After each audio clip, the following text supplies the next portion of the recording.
Ano? Yan. So, we're doing our task.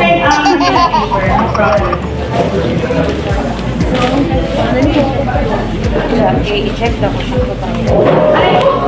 Set number 3.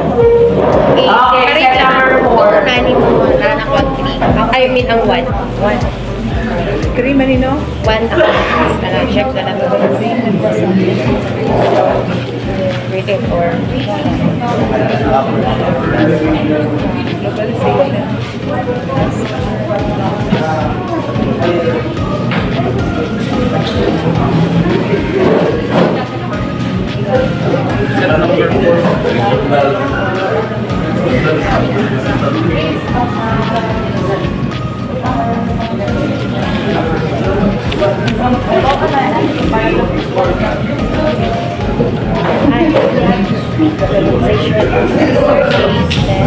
Interconnected roads.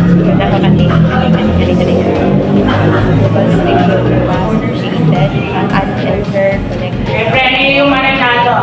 I-verify the minutes kasi namin lahing cross culture. Communication.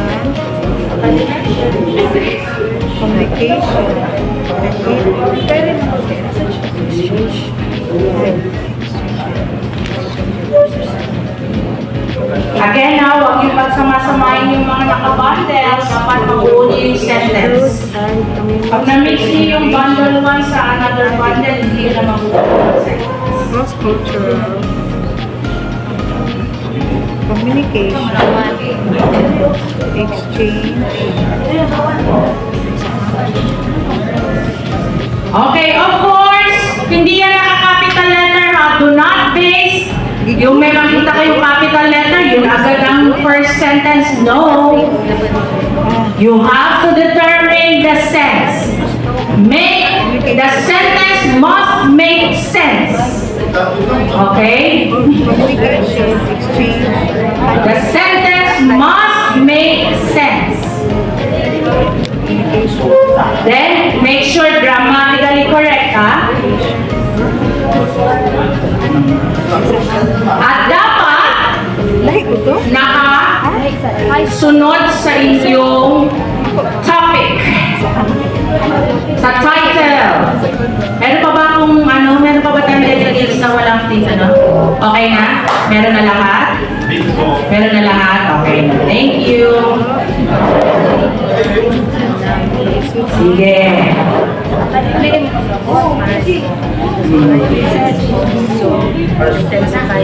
Walang titingin sa kabilang table. Focus on your table.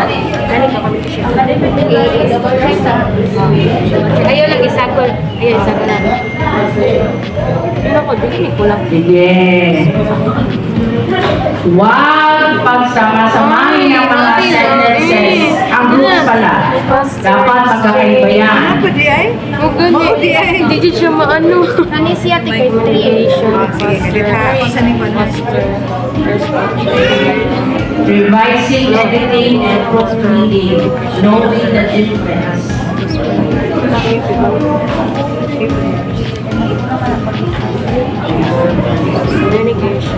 Yan. Yan. Mga kapatid, pakilagay kayo mga name tags nyo para makilala kayo ng mga lecturers. Gusto namin kayong matawag.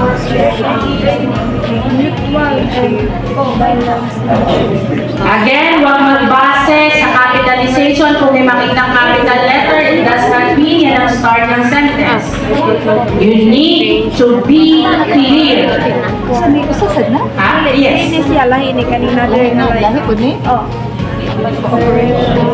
No.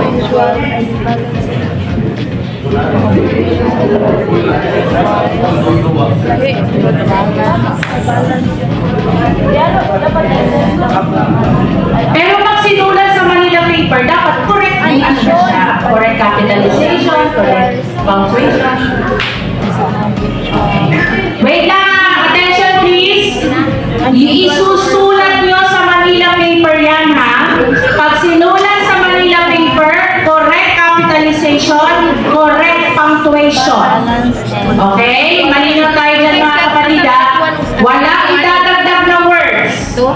Do not add verbs. Capitalization at punctuation lang tayo ngayon. Capitalization and punctuation. So make sure isulat at do not paste it. You have to write it. Kailangan isulat sa Manila paper. Lagyan lang siguro ng sapel para hindi tayo baka maiwan yung marker sa lamesa or sa sahig. Maglagay lang ng sa pen. And mutual Sa pinan lang para hindi mag-leave ng mga stains. requires balance and mutual. You know what's wrong? In-scatter yung kasi lahat eh. Dapat bundle muna kayo at a time. Para hindi kayo nalilito kayo niyan. Saan siya? Morning. From morning at 3. Dapat bago ng operation requires Sige. Saan ganun? Ma'am, ano si Pastora? Pwede ba kami mag-dikit? Pastor, pwede ba tayo mag-dikit natin yung mga gawa? Pastor? Pwede natin i-dikit yung mga Manila paper? Saan natin pwede i-dikit? Okay lang? Sige. Mamaya, pagkatapos. Sustainable development, prosperity, goods and goods. however it intensifies.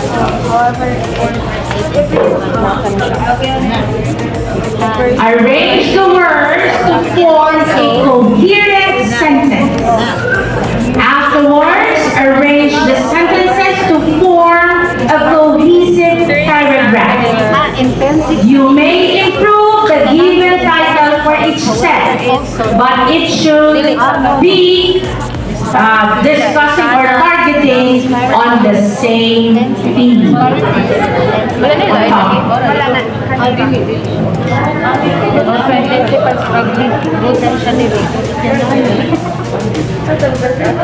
Ano, goods na. Pasalamat kayo, hindi nyo ako ng teacher. Naging teacher niyo ako. Bait-bait ako. Perfect na? Hallelujah. I-group sa siya, iba din sa kanila. Isunod lang siya para dili. Basta, gana siya kay Felica ng 5, kani 4, anak 2, kani 1. Ako mga kapit.